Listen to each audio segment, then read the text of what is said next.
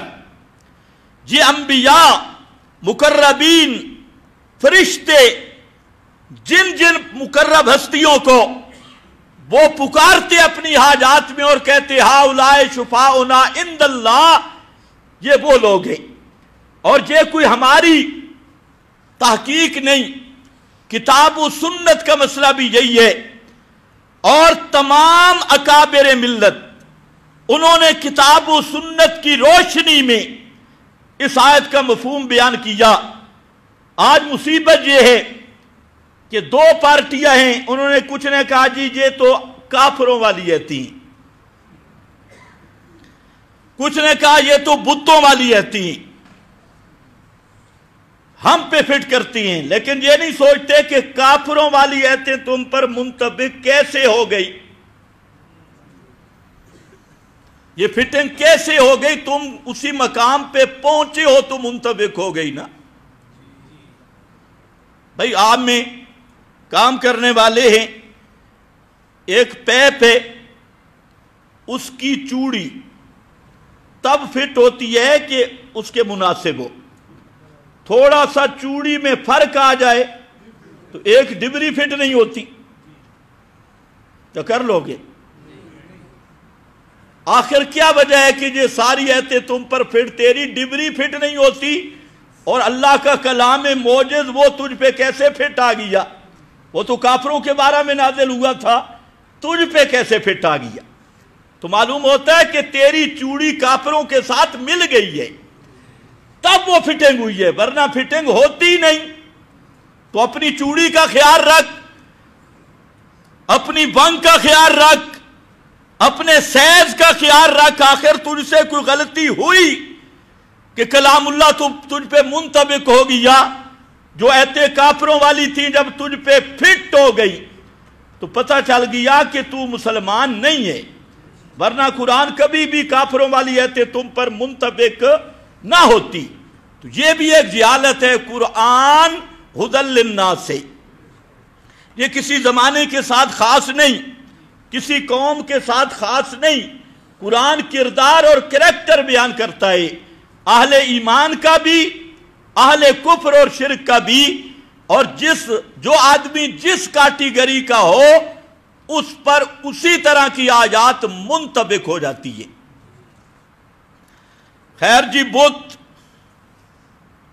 اب جو لوگ علم عربیت سے واقف ہیں وہ تو اس دھوکہ میں نہیں آ سکتے، کیونکہ جہاں پر ما نعبدہم، یہ ہم ضمیر بتوں کے لیے نہیں آتی، یہ عقل والی مخلوق کے لیے آتی ہے، ذوی العقول مخلوق، یہ جمادات کے لیے ہم کی ضمیر نہیں، اصل وجہ کے اعتبار سے یہ عقل والی مخلوق کے لیے۔ اور پھر ما نعبدہم الا لیقربونا الی اللہ زلفیٰ، مقرب الی اللہ، وہ جماد کے بارے میں کوئی ذی عقل تصور نہیں کر سکتا کہ سونا چاندی پتھر پہاڑ یہ مقرب الی اللہ ہے۔ مقرب الی اللہ وہی ہو سکتا ہے اسی کے بارے میں نظریہ جو خود مقرب ہو، جو مقرب نہیں وہ مقرب کیسا؟ جو مقرب نہیں، مقرب کا معنی ہے قریب کرنے والا، اور مقرب کا معنی پسندیدہ اور قریب جو ہو چکا ہے عبادات کر کے اللہ تعالیٰ کا قرب جس کو نصیب ہوا وہ مقرب ہے، اور مقرب کا معنی قریب کرنے والا۔ تو میں کہہ رہا ہوں کہ مقرب کون ہو سکتا ہے؟ جو خود کیا ہو؟ مقرب ہو۔ سونا چاندی پتھر آٹا یہ مقرب ہے، جب مقرب نہیں تو مقرب کیسے؟ تو کوئی ذی شعور اس کو مقرب مان ہی نہیں سکتا۔ اور الفاظ بھی آیت کے سیاق بھی بتا رہا ہے کہ اس سے مراد انبیاء اولیاء ہیں، الفاظ بھی بتا رہے ہیں کہ اس سے مراد انبیاء اولیاء ہیں، مشرکین کا عقیدہ بھی بتا رہا ہے کہ اس سے مراد انبیاء اولیاء ہیں۔ اس کے ساتھ ایک اور مصیبت، اس کا جواب بھی میں دے دوں۔ لوگ کہتے ہیں جی یہ قرآن پڑھتے ہیں اور معنی اپنا کرتی، یہ آخری حربہ ہے قرآن کے انکار کا۔ قرآن پڑھتے ہیں جی معنی اپنی طرف سے کرتی۔ اب یہاں ذرا دیکھنا یہی آیت وَالَّذِينَ اتَّخَذُوا مِن دُونِهِ، اس پر مفسرین حضرات کی چند تصریحات۔ یہ تفسیر ہے روح البیان، اور تفسیر روح البیان یہ اہل بدعت کی بڑی محبوب تفسیر ہے، کیونکہ اس تفسیر کا مصنف اسماعیل حقی وہ بھی خیر سے کافی بڑا سوفڑ اور اہل بدعت کے زیادہ قریب ہے، اس لیے اہل بدعت اس تفسیر کو اپنی نجات کے لیے کافی سمجھتی ہیں۔ روح البیان اور غالیوں کا ایک مصنوعی شیخ القرآن ہے، اس نے اس تفسیر کا اردو میں ترجمہ بھی کر دیا، فیوض الرحمن روح البیان کا۔ یہ حوالہ ہے میرے پاس روح البیان کا، فرماتی ہیں کہ اس آیت میں جو کہتی ہیں یقربونا الی اللہ زلفیٰ، کون مرادیں؟ بت؟ فرمایا نہیں، کل ملائکہ و عیسیٰ و عزیر، جیسے فرشتے اور حضرت عیسیٰ اور حضرت عزیر۔ امام سے بتائیں حضرت عیسیٰ حضرت عزیر بت کا نام ہے؟ یہ اہل بدعت کی مرغوب تفسیر روح البیان۔ اسی طرح الدر المنصور سیوطی بابا کی تفسیر ہے، اور آج جو کذاب بھی کھڑا ہوتا ہے کہتے ہیں سیوطی نے لکھا ہے، امام سیوطی، لیکن وہ تو ایک مستقل بات ہے کہ کسی کا لکھ دینا یہ حجت نہیں ہوتا جب تک اس کی سند نہ دیکھی جائے۔ تمام علماء جانتے ہیں بخاری شریف میں تعلیقات روایاتی جن کو معلقات بخاری کہتی ہیں، جن کی سند مذکور نہیں ہوئی، اور سب علماء متفق کے کہ تعلیقات بخاری، امام بخاری نے اپنی صحیح بخاری میں جن روایات کی سند ذکر نہیں کی، وہ بھی جب تک سند کی تحقیق نہ ہو تو حجت نہیں ہے۔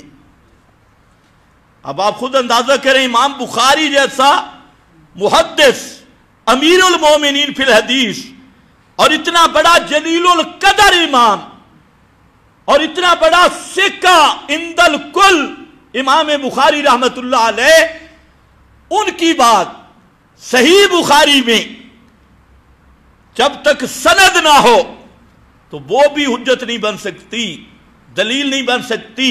ہم مولویوں کی دیانت کا اندازہ لگائیں کہ بخاری شریف کی روایات بھی تعلیقات، ان کی سند کی تحقیق ضروری ہے، لیکن آج امت کو گمراہ کرتی ہیں۔ سند کیا ہے جی؟ سجوتی لکھ گیا، یہ سند آ رہی ہے، بابا سجوتی نے لکھا، فلانے نے لکھا، فلانے نے لکھا، فلانے نے لکھا۔ ایک جھوٹ کو 100 آدمی لکھ دے تو وہ سچ بن جائے گا؟ 1000 آدمی لکھ دے وہ سچ بن جائے گا؟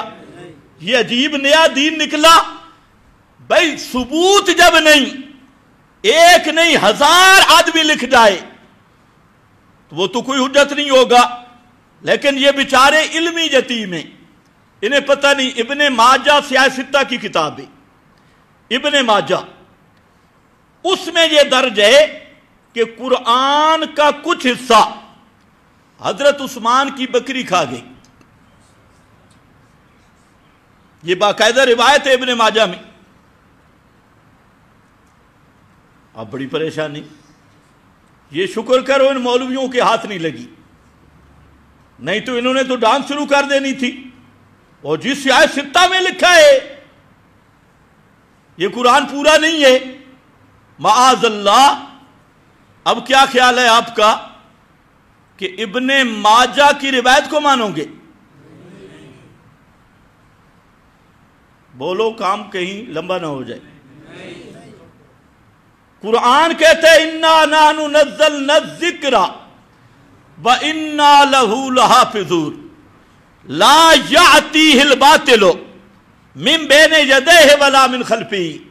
یہ قرآن وہ ہے کہ کوئی باطل اس کے آگے بھی نہیں آ سکتا، پیچھے بھی نہیں آ سکتا، یہ محفوظ کتاب ہے۔ لیکن ابن ماجہ میں کیا ہے کہ کچھ حصہ جو رضاعت کے متعلق تھا وہ حضرت عثمان کی بکری کھا گئی۔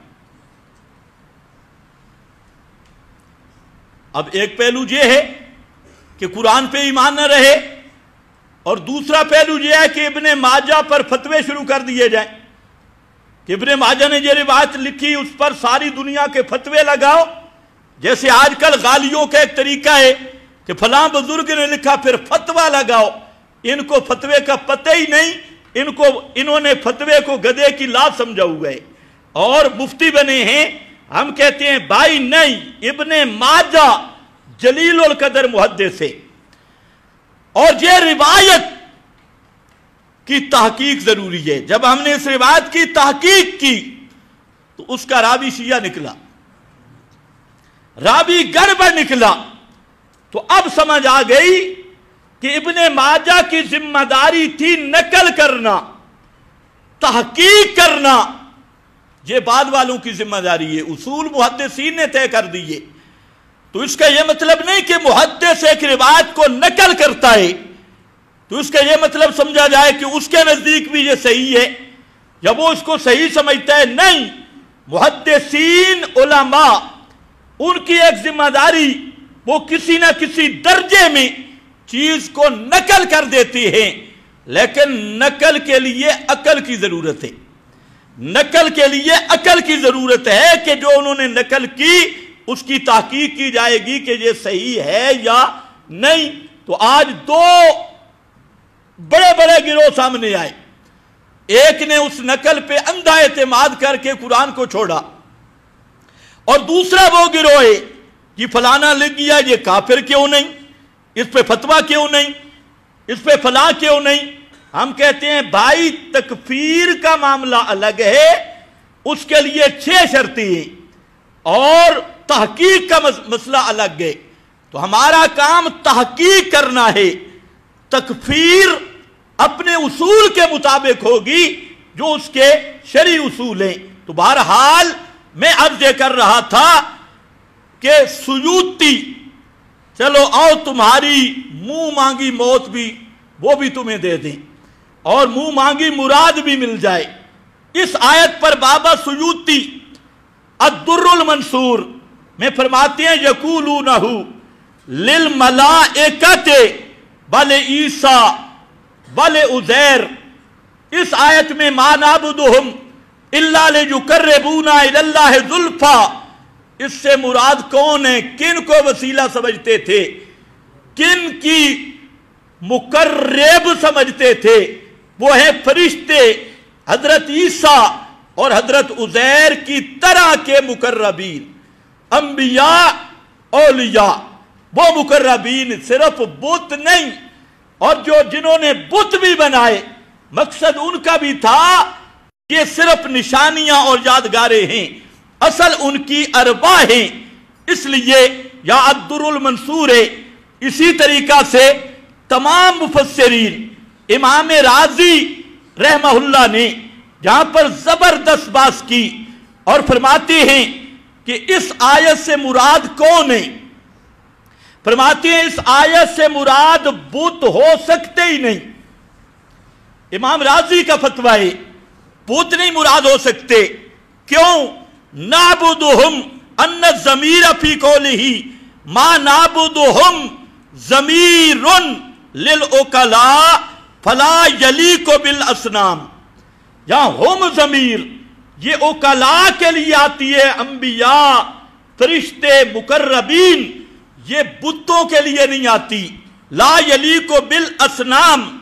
اور فرماتے ہیں اول بات یہ ہے، اور الثانی دوسرا یہ انہو لا یبعد ان یعتقد اولئک الکفار فی المسیح والعزیر والملائکہ ان یشفعوا لہم عند اللہ. اور یہ جو مشرک تھے یہ حضرت عزیر حضرت عیسیٰ اور اس طرح کے مقربین کے بارے میں کہتے تھے ان کے نام کی جو ہم نظر و نیاز دیتے ہیں ہمارا مقصد ہے کہ یہ ہمارا وسیلہ ہے، ہمارے کام کر دیتے ہیں یا کروا دیتی ہیں، ہمیں اللہ کا مقرب کر دیتے ہیں. یہ میری بات نہیں میرا بھائی، یہ امام رازی کی تفسیر کبیر ہے، اس کی عبارت میں نے آپ کے سامنے پڑھی. اسی طرح فرماتے ہیں کہ یہاں پر یبعد من العاقل ان یعتقد فی الاسنام والجمادات انہا تقربہ الی اللہ.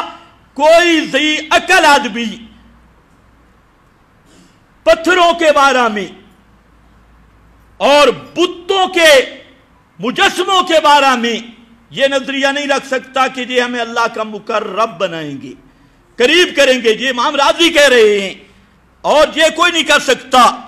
تو اگر یہ مان لیا جائے کہ اس میں بت بھی داخل ہیں، اصل آیت تو انبیاء اولیاء کے بارے میں، اگر یہ مانا جائے کہ اس میں بت بھی داخل ہیں تو امام رازی فرماتے ہیں پھر ان کا مقصد کیا تھا؟ فَمُرَادُهُمْ أَنَّ عِبَادَتُهُمْ لَهَا تُقَرِّبُهُمْ إِلَى اللَّهِ وَيُمْكِنُ أَن يُقَالَ إِنَّ الْعَاقِلَ لَا يُبْعَدُ الصَّنَمَ لَا يَعْبُدُ الصَّنَمَ مِنْ حَيْثُ أَنَّهُ خَشَبٌ أَوْ حَجَرٌ إِنَّمَا يَعْبُدُونَهُ لِاعْتِقَادِهِمْ أَنَّهَا تَمَاثِيلُ الْكَوَاكِبِ أَوْ تَمَاثِيلُ الْأَرْبَاءِ أَوْ تَمَاثِيلُ الْأَنْبِيَاءِ وَالصَّالِحِينَ الَّذِينَ مَضَوْا يَكُونُ مَقْصُودُهُمْ مِنْ عِبَادَتِهَا تَوْجِيهُ تِلْكَ الْعِبَادَاتِ إِلَى تِلْكَ الْأَشْيَاءِ. فرماتے ہیں اگر یہ مانا جائے کہ بتوں کو بھی شامل ہے، اول تو یہ بت مراد ہی نہیں، انبیاء اولیاء ہیں، تو پھر جو مشرک تھے ان کا مقصد تھا تماثیل سے کہ یہ تماثیل کے سامنے جب جھکتے ہیں فوٹوؤں کے سامنے تو اصل مقصود ہے انبیاء اور صالحین وہ ہماری پکار کو سن کر کچھ کام کر دیتے ہیں، کچھ کروا دیتی ہیں. اب یہ میرا ترجمہ نہیں ہے کہ کون کر رہا ہے، امام